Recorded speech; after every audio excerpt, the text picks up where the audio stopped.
Bonjour et bienvenue à l'émission Ça se passe à Paris, émission qui a pour but de promouvoir toutes sortes d'activités et d'événements culturels ou religieuses. Et c'est dans ce cadre qu'aujourd'hui nous recevons quelqu'un qui est spécial, parce qu'ici nous recevons que des personnes, on va dire, spéciales. Et lui, son porte-flambeau, ce sont les vêtements. Je vous assure, les vêtements. Le bon, le chic, le glamour. Aujourd'hui, parcourez avec moi la vie exclusive d'Ahmed Chala, la Chalamour. Ça se passe à Paris, yeah, yeah, yeah, yeah. Ça se passe à Paris, yeah, yeah, yeah. Entre showbiz, association, événements, spectacles, même dans mode, toujours très bien stylé. Ça se passe à Paris, yeah, yeah, yeah.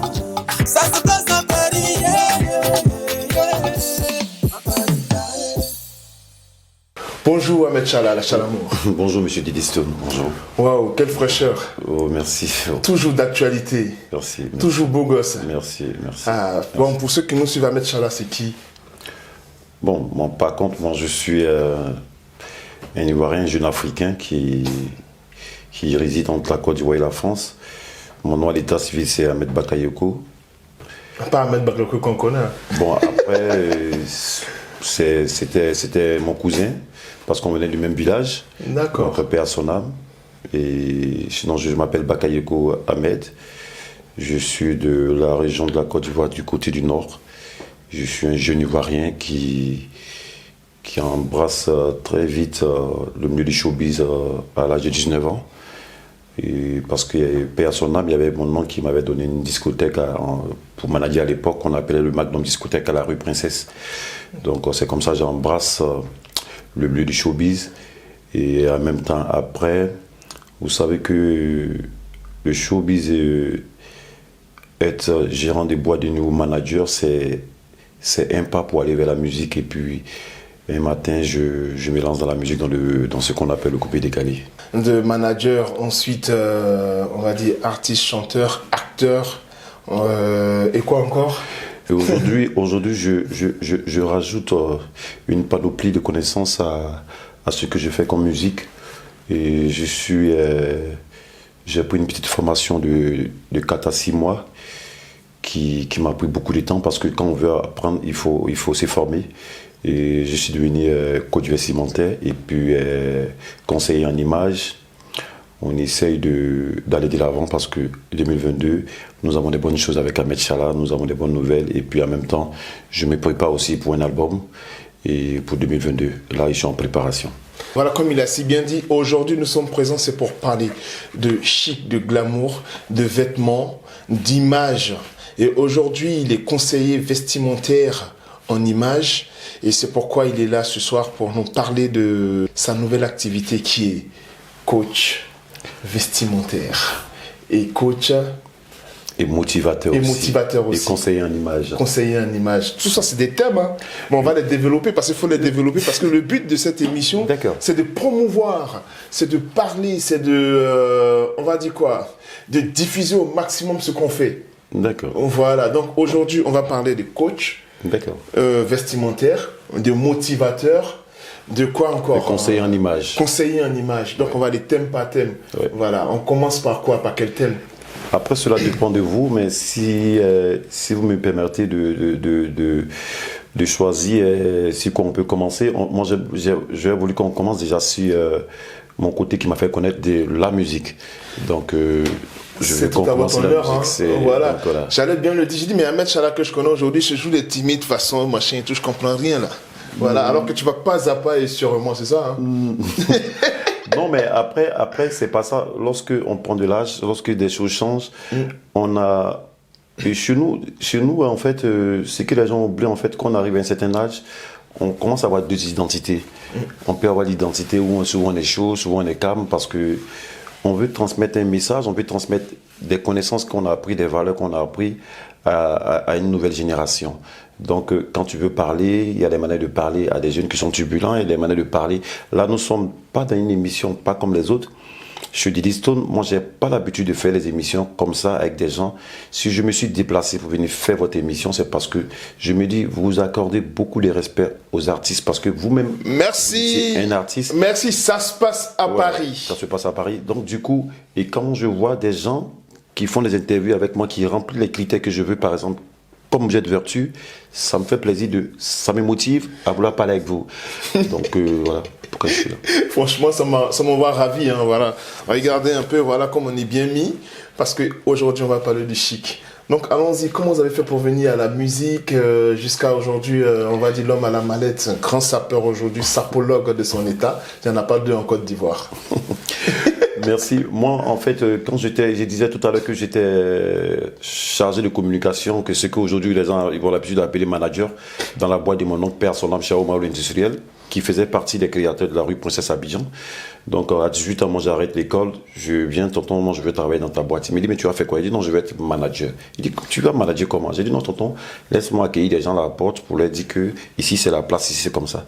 C'est comme ça que moi j'ai pris, je n'ai pas fait des formations pour ça. Je me suis, il m'a dit, tout ce que tu as fait pour que les gens puissent t'aimer, c'est de respecter les gens quand ils arrivent. Donc avec un minimum de respect, j'allais même vers les voitures qui stationnaient devant la discothèque et puis j'accueillais les gens et puis je les faisais asseoir, je leur demandais, vous êtes combien? Et c'est ainsi que j'ai eu l'amour pour la chose. Après, maintenant, j'étais devenu comme un superviseur. Donc, je parlais aux gens, je communiquais sur des soirées. C'est ainsi que j'ai embrassé la nuit. Et après, quand j'embrasse la nuit, je deviens grand manager, je deviens très influent à la rue Princesse. Après, j'ai eu l'opportunité de gérer le maquis d'une star en Côte d'Ivoire qu'on appelle Kalou Bonaventure, que je salue au passage. Et Mathilda, sa belle-sœur. Et puis, c'est comme ça, mon nom éclore dans le chéquier ivoirien, dans la musique, les gens me chantaient parce que je suis une personne qui donnait des coups de main aux artistes, qui essayait j'étais comme un mécène. Je leur donnais des coups de main. J'aime pas trop parler des sommes que je remettais aux artistes parce que pour moi, c'est comme si, en fait, je suis pas humble. Je n'ai pas du riche, mais à l'époque, franchement, j'ai aidé beaucoup d'artistes à aller en studio, donc on me chantait depuis fort longtemps, Ahmed Chala, et les gens me pensaient que j'étais déjà, les gens, vous savez quand on dit le nom d'une personne, souvent dans les musiques, chacun de nous imagine si la personne est en forme, si la personne est mince, on s'est fait une idée autour, il y a un mythe autour du nom, et après les gens découvrent que c'est un jeune Ivoirien qui aime la mode, qui est grand, qui est beaucoup marrant, qui aime beaucoup taquiner les gens, et puis après, pour rentrer dans la musique, mon ami d'enfance qui m'a entraîné dans ce monde de la musique, qui est M. Soumao Mori, qu'on appelle aujourd'hui le Mola, qui est mon ami d'enfance, qui part en France. Parce qu'à l'époque, on prenait l'argent de nos parents, il faut que je sois clair. On prenait cet argent pour aller en boîte. On volait l'argent de nos parents pour aller en boîte. Maman, excuse-moi, hein. Voilà, si tu regardes la vidéo. Donc du coup, on faisait les folies, on faisait les concurrences avec les enfants du Deux Plateaux, parce que moi je suis de Yopougon résidentiel, Sopim. Donc on faisait les folies, les concurrences de vêtements, de Sebago à l'époque. Enfin, et puis comme ça vient, en fait, c'est toute une histoire. C'est toute une histoire. Donc du coup, après moi et Mola, lui, son père était fâché contre lui. Père, son père est décédé aussi. Donc son père l'envoie en France pour aller faire ses études. Et c'est là qu'il croise les Duxaga, tout ça, les Charcoulé, les Brossandi, les Dino Versace. Il m'explique l'histoire. Et il m'appelle au téléphone pour me dire, Ahmed, voilà, aujourd'hui, on est en train de créer un mouvement. J'ai dit, mais tu allais faire les études? Non, on a créé un mouvement coupé, décalé, les études, on va voir après. Et il ne m'a pas laissé, il me dit, bon, Ahmed, comme tu es quelqu'un tu es déjà connu à Abidjan, aujourd'hui tu es dans une boîte de nuit, est-ce que tu peux nous aider à faire connaître le coupé décalé? Donc moi déjà, comme je faisais la navette entre la Côte d'Ivoire et la France, j'avais des pantalons qu'on appelait des pantalons pas défilés à l'époque, les pantalons évasés, je vais les remettre en tendance actuellement. Et donc du coup, moi j'avais déjà ça, donc je portais. Et il y a des gens qui pensaient que je faisais partie de la Jet 7. Moi je fais partie de la Jet 7. Moi je suis ami à la Jet 7, ici ami à Mola. Et moi j'ai existé avant la Jet 7 parce que moi je faisais partie d'un groupe qu'on appelait les Gounous. On faisait des folies dans les boîtes de nuit. Donc pour ceux qui ne me connaissent pas, qui pensent que peut-être je veux peut-être me la raconter pour dire non, je suis de la Jet 7. Moi j'aime pas trop modifier l'histoire de ma vie. Si j'ai horreur d'une chose et donner l'image que je ne suis pas d'accord. Et puis chose que je voulais dire aujourd'hui pour tous ceux, si tu me permets, tous ceux ou toutes celles qui écoutent l'émission, et arrêtez de juger les gens qui s'habillent bien pour leur dire que non, et tu t'habilles bien, tu gaspilles de l'argent. Non, non, non, chacun de nous a sa vie. Moi par exemple, quand je ne suis pas bien habillé, je ne suis pas à l'aise. pour moi, c'est un style de vie, c'est une philosophie, vous pouvez pas comprendre, c'est comme les 5 prières de l'islam. Moi, quand je suis pas bien habillé, je suis pas à l'aise. Avant de dormir, je me parfume. Je me réveille, je me parfume. Je me brosse au moins 4 fois par jour, 5 fois par jour. Et à un moment donné, même un matin, je me rappelle, je voulais aller me brosser, et puis ma brosse à dents m'a dit, tonton, arrête de m'utiliser trop. Vous voyez, c'est un style de vie, c'est grave. Et voilà pourquoi j'ai dit, quand je chante, je dis toujours, et fais-toi valoir. Fais-toi valoir, c'est... Le Yeremaya. Le Yeremaya, c'est de te donner de la valeur. Parce que le vêtement qui est là, ça ouvre des portes. Ça ouvre des portes. Pourquoi il y a des gens qui me haïssent parce que je m'habille? Moi, je ne comprends pas. Parce que ce que je n'arrive pas à comprendre, il y a des gens qui aiment les belles voitures, il y a des gens qui aiment les belles maisons, il y a des dames qui aiment les sacs à main. Mais il y a des gens qui aiment bien s'habiller. Mais moi, je dis, je ne vis pas au-dessus de mes moyens. Quand j'arrive à épargner un peu, moi, je paye mon loyer. Et après, je m'habille, je me parfume, je fais mon shopping. Moi, je pense que les gens n'ont rien à me poser comme question. Pour ceux ou celles qui regardent des missions, chacun de nous vit sa vie et laissez-moi la vivre. Moi, je l'adore comme ça. Comme voilà je la sens. Comme je la sens. Voilà. Et puis, moi, pour tous ceux qui veulent rentrer en contact avec moi, qui veulent être comme moi, qui prennent la vie du bon côté, je suis disponible. Ils peuvent appeler ma secrétaire pour qu'on puisse trouver un rendez-vous parce que je ne vais pas vous coacher facilement. D'accord. Moins cher comme ça. Là, on rentre dans le vif du sujet en même temps. Oui, là, on rentre, il n'y a pas de problème. Conseiller vestimentaire d'abord. Voilà. Oui. Et ensuite, conseiller en image et ensuite... Et puis motivateur. Je motive les gens aussi. Donc, conseiller vestimentaire. Ouais. Bon, là, on sait d'où ça vient tout ça, parce que voilà, Ahmed Challa a fait...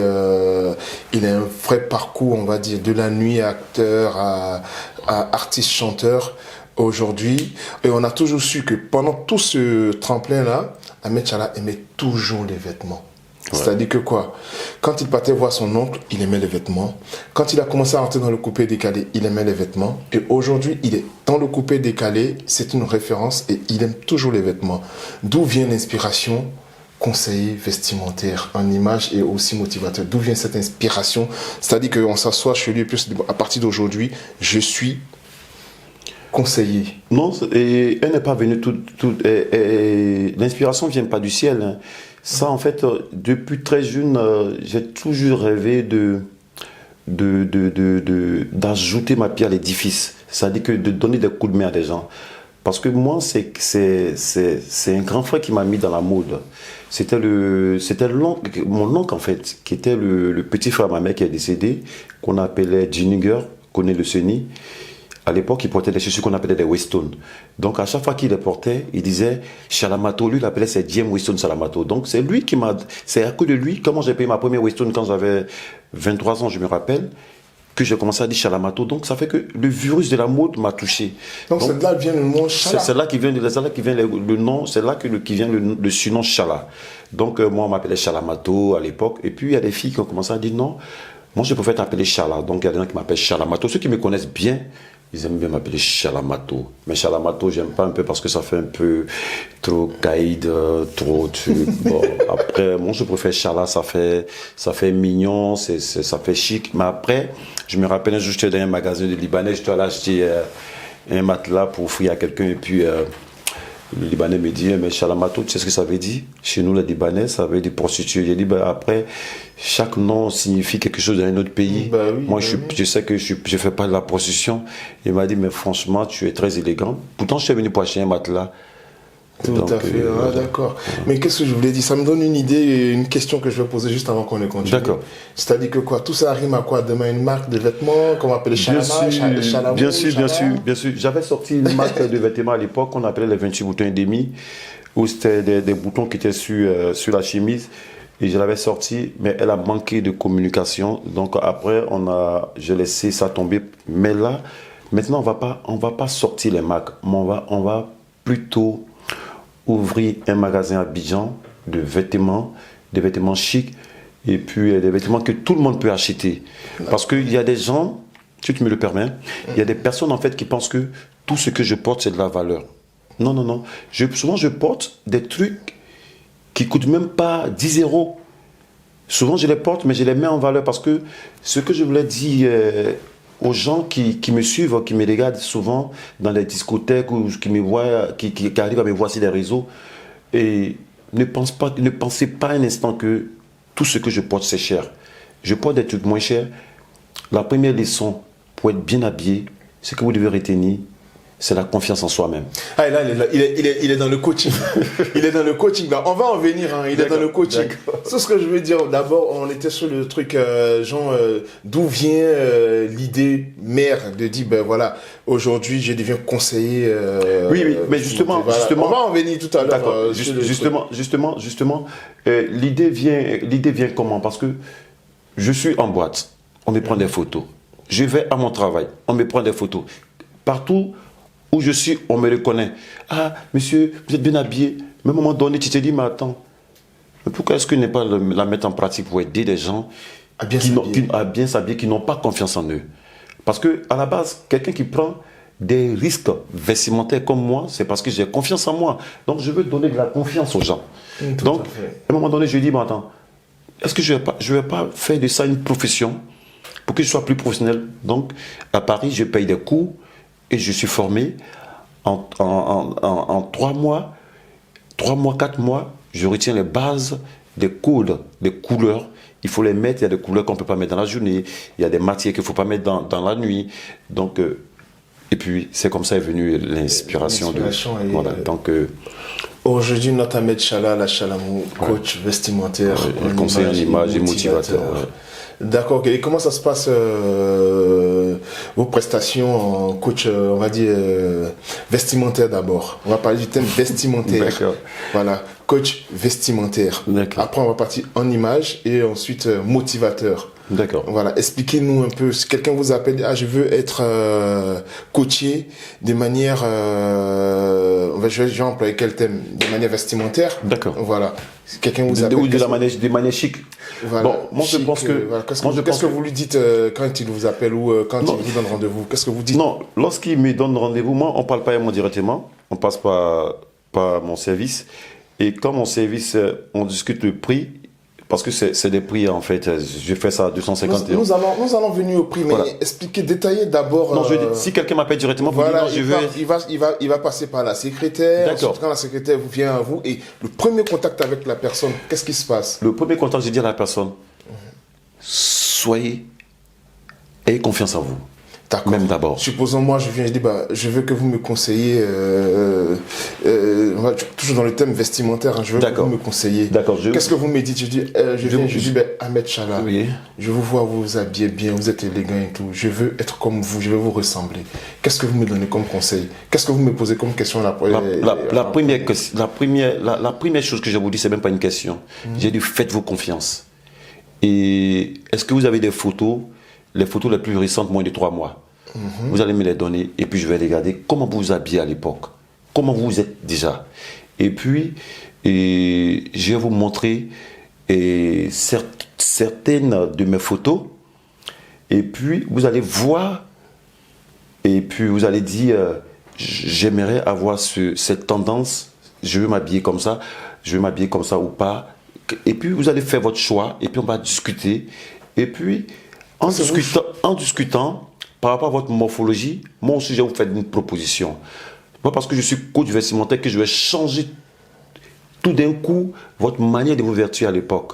Donc on va travailler ensemble. Vous perfectionnez, mais vous ne changez pas. On perfectionne. Donc on va échanger ensemble. Vous allez me parler de votre choix, de vos choix. Qu'est-ce que vous aimez? Parce que tu peux aimer ce que moi je mets. Mais toi, c'est pas forcément que ça. Voilà, donc tu vois, c'est une question d'élégance, c'est une question de raffinement, c'est une question de maîtriser sa morphologie. Donc du coup, si tu es un mec, en fait, il fait 200 kilos ou bien 150 kilos, que tu dis tu veux t'habiller comme moi, je vais te dire non. On peut aller à peu près comme moi, mais pas forcément comme moi. Parce que si tu veux être comme moi, il faut que tu aies la même forme que moi. Il faut que tu aies la même tête que moi. Mais après, c'est tout un travail.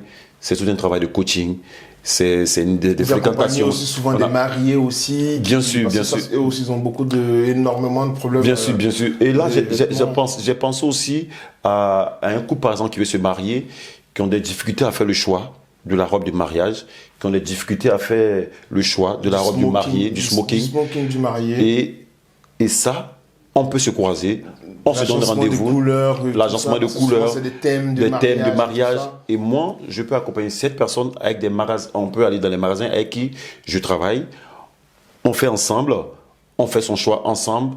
Je lui montre comment il va mettre sa ceinture, comment il va mettre sa cravate, comment il va mettre un nœud papillon. S'il ne doit pas mettre un nœud papillon, il doit laisser comme ça tranquille. Sur quoi il doit le mettre, sur quoi il doit le mettre, quel parfum il peut mettre, la trilogie des couleurs.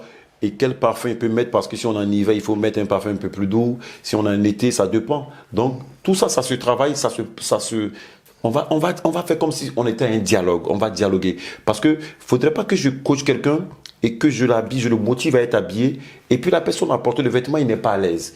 Donc il faut que, c'est un travail. Mais c'est un travail qui peut se faire si la personne aime même s'habiller.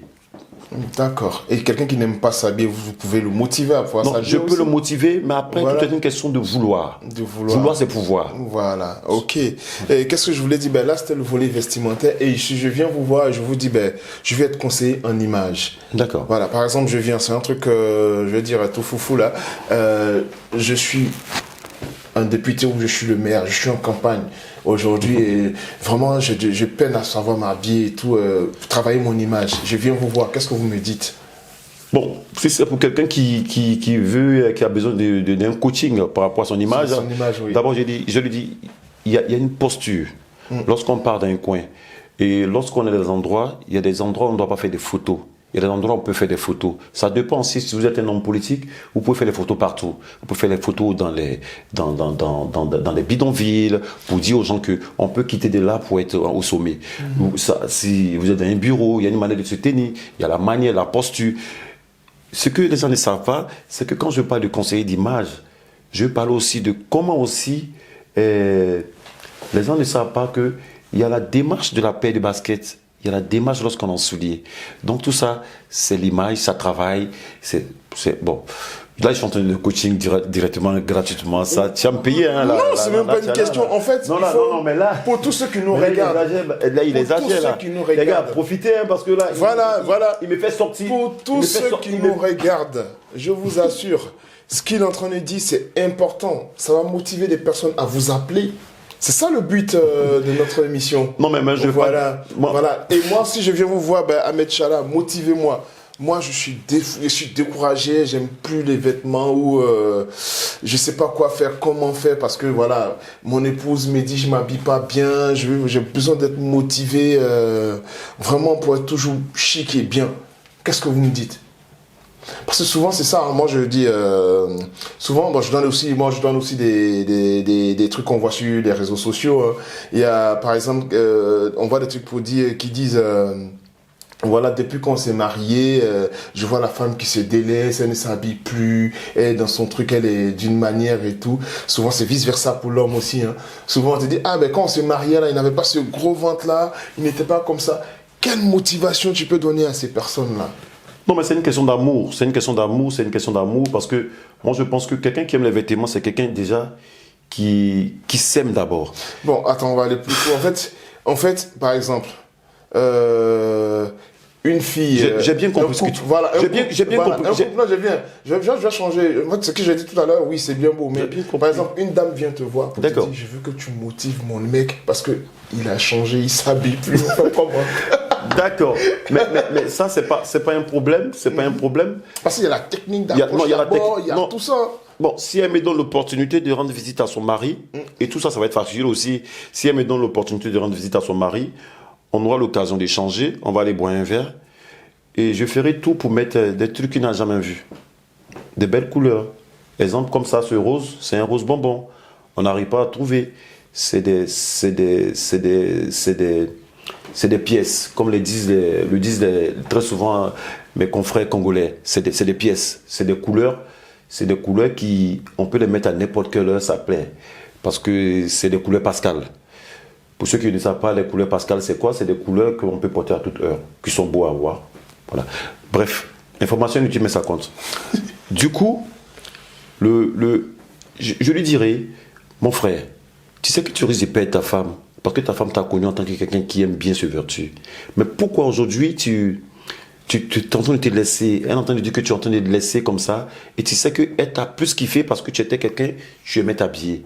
Je lui dirais que fais des efforts pour qu'on puisse se voir, pour que je puisse te montrer des nouveaux vêtements qui sont arrivés dans mon magasin. Viens faire ton choix, il y a de la chance pour toi, il y a des bonnes opportunités pour toi. Et puis je pense que avec ma manière d'approcher cette personne, par la grâce de Dieu, tout va se faire. Qu'est-ce que je voulais dire? Mais tout ça, il y a un coût. Ces prestations.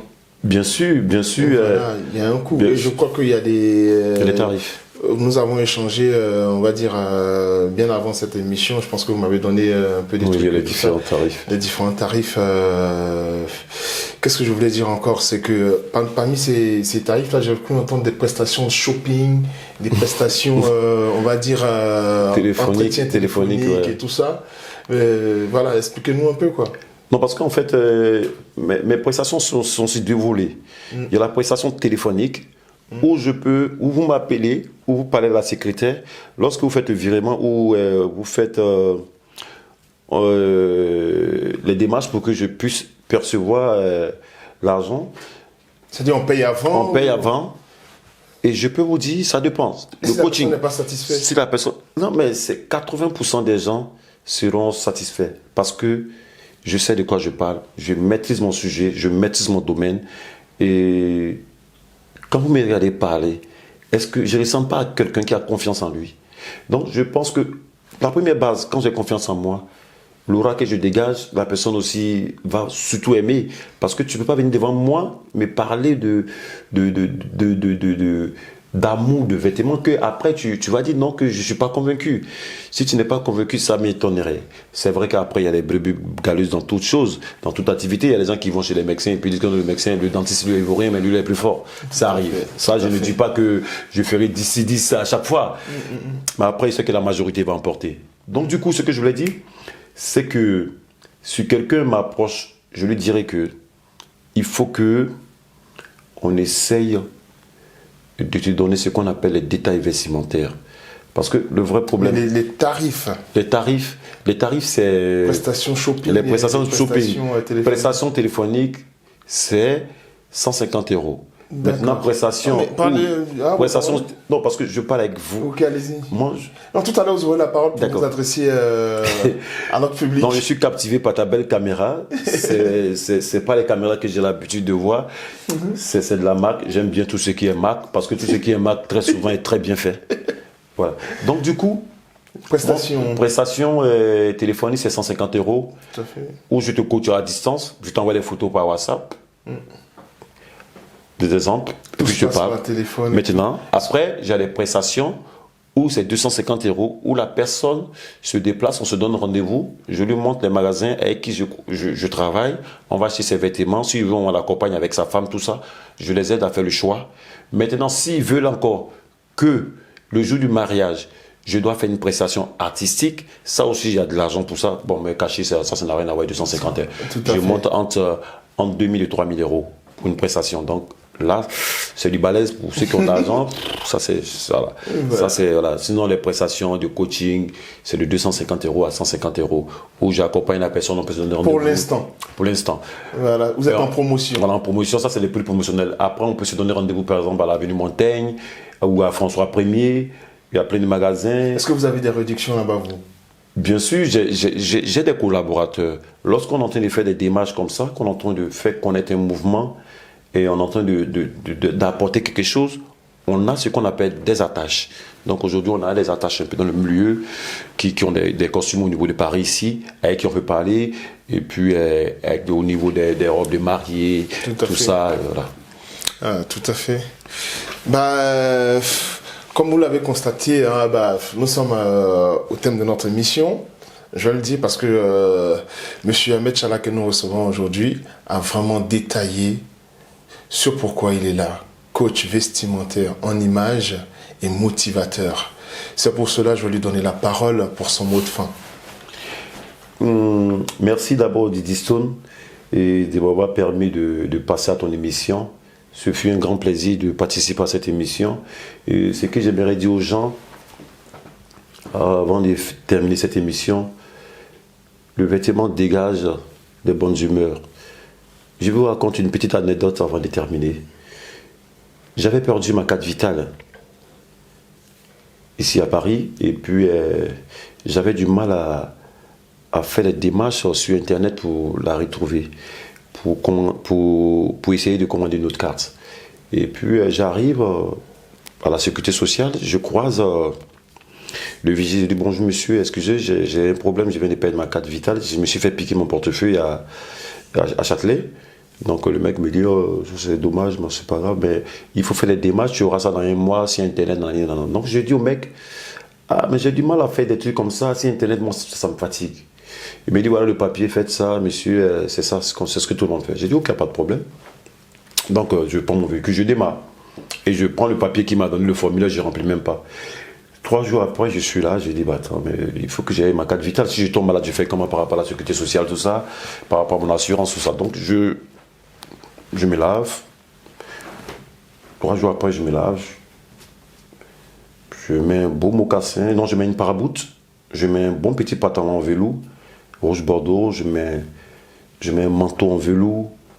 J'arrive avec une broche Louis Vuitton, tout ça, avec des persières, c'était pas là quoi, c'était des Fred. J'arrive, bien coiffé, je sens bon, j'entre à la sécurité sociale. Et puis je croise une dame qui travaille là-bas. Elle me dit bonjour madame, elle me dit bonjour monsieur. En fait, quand elle m'a vu, tu sentais que bon, c'était comme si elle avait vu quelqu'un qu'elle connaissait ou bien quelqu'un avec qui elle voulait parler.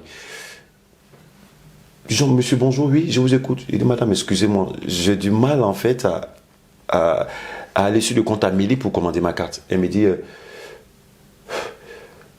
d'accord, qu'est-ce que je peux faire pour vous? Il dit, mais madame, j'en ai besoin. Elle me dit, bon, monsieur, prenez place. Elle me met devant l'ordinateur, elle dit, appuie ça, appuie ça, appuie ça, appuie ça, appuie ça. Mais ce que j'ai compris sur cette dame, au moment où j'étais en train de parler avec cette dame, j'ai compris que c'est parce que j'étais présentable et je sentais bon.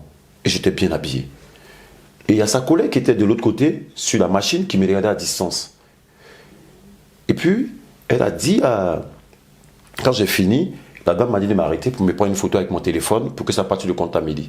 Donc elle a fait la photo et puis elle m'a dit, monsieur, vous aurez ça dans 1 semaine. Je le fais pour vous. Mais c'est elle se sentait gênée de dire, je le fais pour vous parce que vous êtes bien habillé. Mais elle ne l'a pas dit, elle a dit, je le fais pour vous parce que aujourd'hui, je suis de bonne humeur. Parce que j'ai suivi l'action jusqu'à la fin. Il y a un autre monsieur qui était venu pour lui demander un service. Elle a dit, c'est pas ses démarches, c'est pas elle qui les fait.